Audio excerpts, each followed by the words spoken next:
Hello everybody, today we're going to be talking about maps again and about navigation and how you can use maps to your benefit.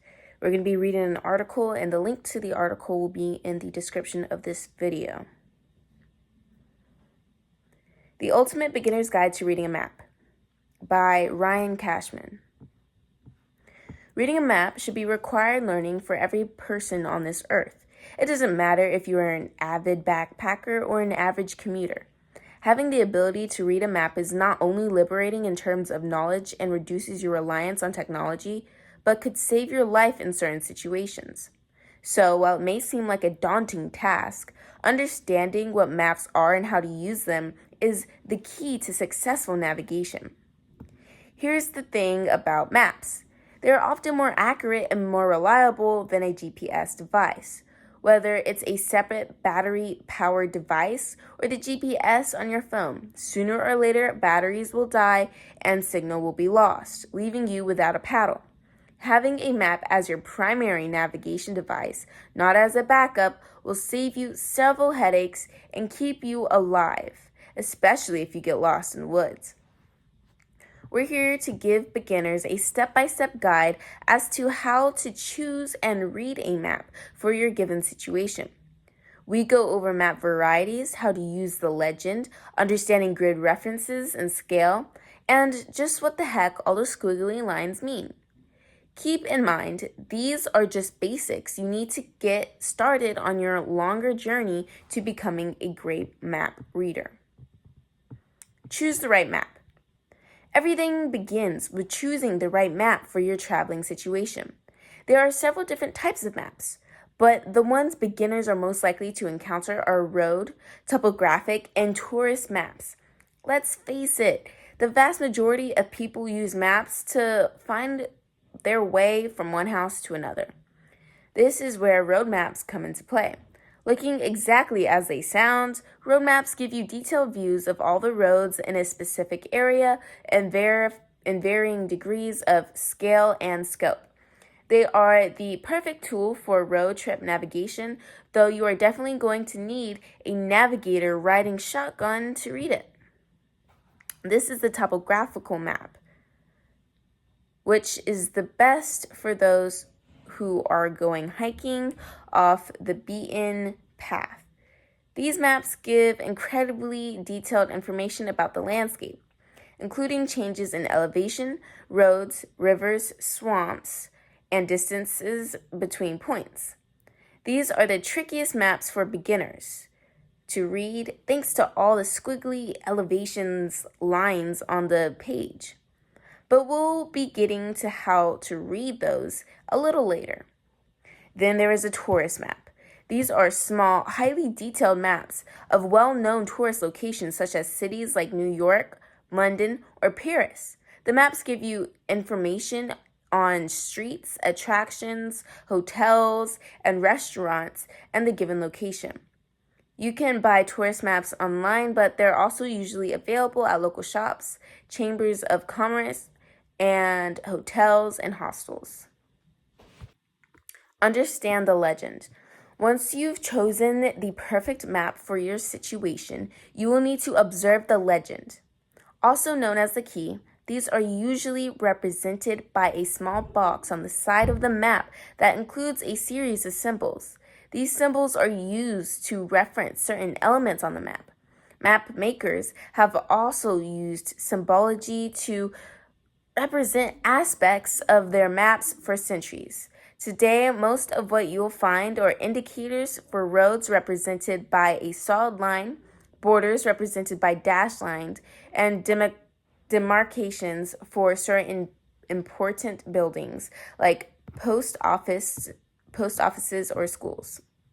Note, however, that maps made of and in the United States will use different symbology than maps made in Europe or Asia. Symbols that mean one thing in the US will mean something completely different elsewhere. This is why reading the legend of your map before you start anything serious is so important. It will give you a lot of important information you need before you begin your journey.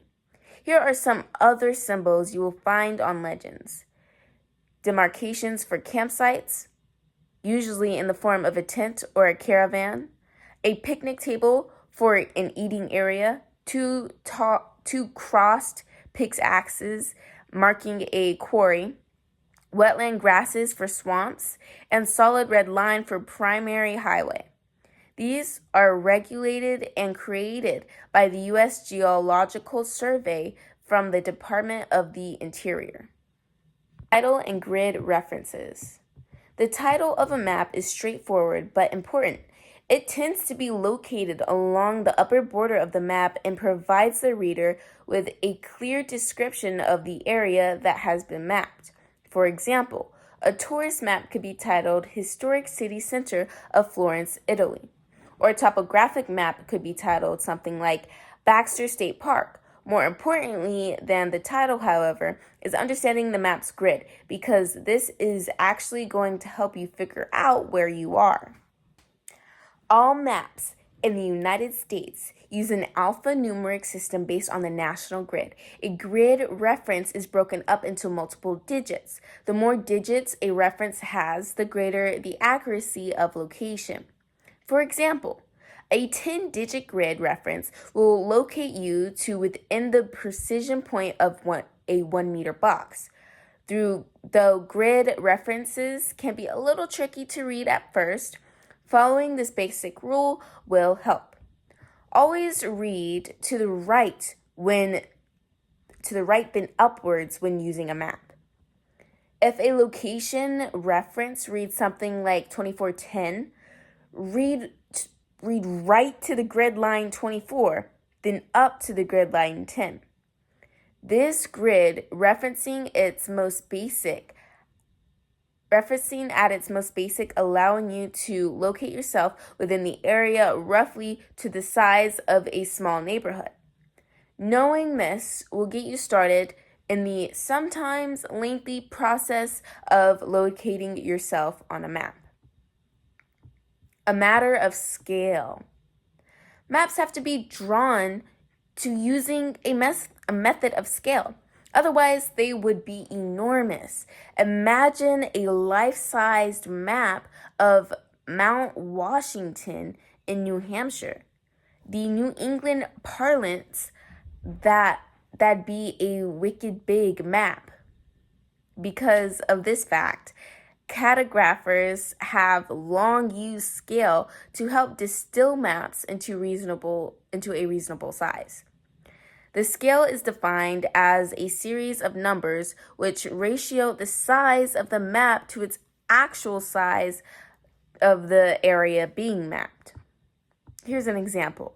A common topographic scale reads 1 to 24,000, which means that every inch of the map corresponds to 24,000 inches on the ground. You can then convert this into inches to feet and to miles or meters, etc. If you're using the metric system, so inches to feet would be 24,000 inches divided by 12 inches, or 1 foot. You get 2,000 feet out of that. So every inch on the map is equivalent to 2,000 feet on the ground. Do you get the general idea?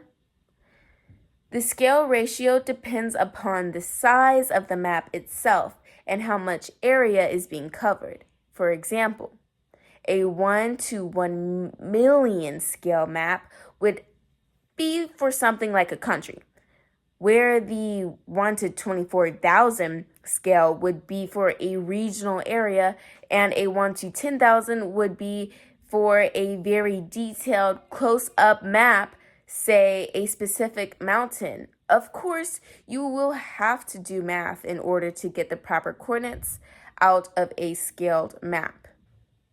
Orientation. North has been placed at the top of the map page since the Europeans standardized map making in the 16th century. This was owing to the maritime navigational use of the North Star and magnetic compass. Therefore, the vast majority of maps that you purchase are going to use north as their main orientating direction. This is what is known as the Grid North, which utilizes the same U.S. national grid systems we mentioned earlier to help you orientate yourself. Other maps may also use True North, which is located using lines of latitude and longitude, and Magnetic North, which is located using earthbound magnetic poles. This is the beginning of orientation because having a map is pretty useless unless it can help you figure out where you are and what direction you should be going in. By keeping your map upright, for example, always keeping north at the top of the page, you have a better sense of what direction you're headed because you can base all other directions off the northern heading. Remember, the 4 basic directions are north, south, east, and west, which some maps will mark in the form of a compass rose. You can also use the grid references to pinpoint your location. Then use the directional indicator on the map to help you move forward. But for true accuracy, orientation, and direction, you will need a proper compass. Using a compass. Using a compass and reading a map go hand in hand with each other. And while teaching you how to use a compass could be a whole different article in itself, we're just going to go over the basics of compass navigation and how it can help you better understand what is going on with your map. We'll begin by explaining how a compass is constructed and how it works. A red and white magnetic needle floats within a compass housing, with the red end pointing directly towards magnetic north, allowing you to do mathematical conversions between the two. Map compasses also contain orientation lines, which line up with the horizontal grid lines, or eastings, on your map. It sounds confusing on paper, but putting it to practice will help you better orient yourself to the map. Basically, you want the grid and magnetic north needles to meet up. Once you've gotten a general idea of where you are on the map, either by grid reference and any immediately noticeable landmarks, take the compass with the stationary needle line pointed toward the grid north and make sure that the orientation index on the compass lines up with the grid on the map. Then train yourself until the magnetic north needle and stationary needle line up. That represents your direction to travel, and you're good to go. Color schemes. Maps would be very difficult to read if they did not have a generic color scheme to identify certain features. In map making, there are 5 major colors: blue, black, white, green, yellow, and brown. Each has a corresponding feature, which is either man-made or natural to the earth. Blue should not be all that surprising as it indicates bodies of water, like oceans, ponds, streams, and lakes. Black typically represents the man-made features like roads and trails, or rock formations like mountains and boulders. White corresponds to open woods, while green indicates very thick, almost impassable vegetation. Yellow means open, unobstructed land like fields. Brown indicates land features like embankments or contours. The colors are also intended to give the map extra definition, thereby making it easier to read. Obviously, these are not only colors you will find on the map. Red or orange lines usually indicate major roadways. While open spaces can be gray, your legend will serve as your reference guide to specific colors to use by the symbology on the map. However, the major 5 colors are used in nearly all topographical and orientating maps, which is why you should know them. Contour lines. Contour lines, also known as gradients, are those thin solid black lines that encompass an entire topographical map. Remember, topographical maps analyze in detail the landscape of an area. The contour lines are the language in which topographical cartographers communicate in said landscape. Fortunately, it is not a difficult language to learn. Contour lines mainly indicate changes in elevation and depression. They share space with contour intervals, which note the vertical distance between lines and appear as thickly bolded lines that appear every fifth contour line. The map comes with numbers. Those trending upward mean elevation, and those trending downwards mean depression. Depending on the scale of your map, the distance between contour lines is typically between 10 and 20 feet. Contour lines will also be given to you an indication of slope. They are spread widely apart. That's a gentle slope. A steep slope will be marked with the lines being closer and closer together. In a depression, there will be sometimes a small tick marks along the contour lines pointing downwards and give you a visual indication of what the depression is. Their usefulness really comes into play when you are trying to navigate an area where the topography is not exactly clear from ground level. Many hikers have gotten injured or have died for failing to properly understand the landscape around them. Landscape features. We've talked already about how contour lines indicate steep and gentle slopes, but now we'll get into how they show valleys, peaks, ridges, spurs, and saddles. All of these are important to know as they can help you decipher how to navigate difficult terrain that you're headed towards. Ridges being long, skinny, apart from ridges being a long, skinny part of a mountain range are indicated topographically by a U or a V shape, depending on how gentle or sharp the ridge is. The tip of the letters are pointed towards higher elevation. The saddle, which is the lowest point between two high points, appears as an hourglass or a horse saddle shape, hence the name. A spur is which part of the ridge that slopes toward lower elevation. These are indicated by the same U and V pattern, only the tips pointing toward lower elevation. The peak being the highest point of a mountain or a hill indicated by a circle, and the summit might be marked by an X. Valleys, which are depressions that run between elevations, are indicated again by the same U and V pattern, only they are spaced really tightly together, and the opening of the letter is pointed toward the lower elevation. Knowing these shapes and how they appear on a map is really going to help you better read a topography and thereby have a better understanding of your surroundings. How to find where you are. So, now that you have a decent idea of what's happening on your map, we're going to put some of these lessons into practice by explaining to you exactly how to find yourself on a map. That is, firstly, you need to observe and identify your surroundings. Look for notable features you might be able to reference on the map.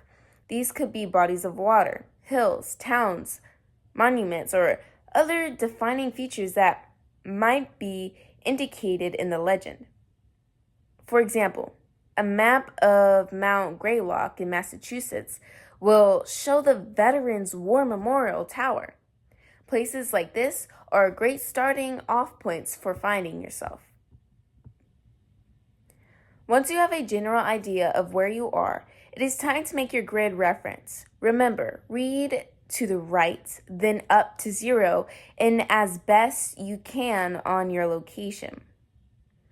So if that lake you're near is in the grid reference 1206, you go across the belt box 12, then up 6. It is a pretty rudimentary way to find yourself on a map. There are more detailed ways to do it, but seeing as this is a guide for beginners, knowing the basics is going to get you out of your fair share of sticky situations. Plus, the more confidence you build in finding yourself, the more apt you will be to learn more advanced skills. Thumbing. Thumbing is an easy trick that you should always practice when you are using a map. In essence, thumbing is an excellent way to help you know where you've come from. Knowing this will allow you to easily continue your navigation without the need to backtrack. Plus, thumbing can prevent you from going in circles, and trust us when we say this trick is really very easy. Once you've found your location on the map, place your thumb directly on the spot where you are and leave it there. Hold onto your map with your thumb in place while you walk. This way, when you go reference the map again, you'll know exactly where you just came from. Orient yourself again, mark it with your thumb, and continue onwards. Do this every time you stop to take your bearings. Thumbing gives you a better starting off point the next time you need to orientate yourself and check your direction. This way, you won't have to make a grid reference twice to find out where you came from and where you're going. Instead, you will only have to do the latter. Practice, practice, practice. None of this is going to do you any good whatsoever if you don't practice. Reading a map is not something that comes naturally to a lot of people. As you have seen, there are a lot of layers that go into it. So while knowing the fundamentals is relatively easy, learning how to properly navigate is going to take some practice. Obviously, you will want to do this in a comfortable and safe environment to start. See if you can find a map of your neighborhood or town and start locating yourself at various locations. Once you're comfortable with that, take it to the next level by finding your way to a new place by using a road map instead of the GPS. You might get lost, but that's all the more reason to practice. The practicing is so important because you really can't rely on technology to get you to where you need to go. They are great tools, of course, but they are not everything. Plus, the empowerment you will gain from understanding of a map and navigation skills is second to none. So learn to read a map. It'll only serve you well.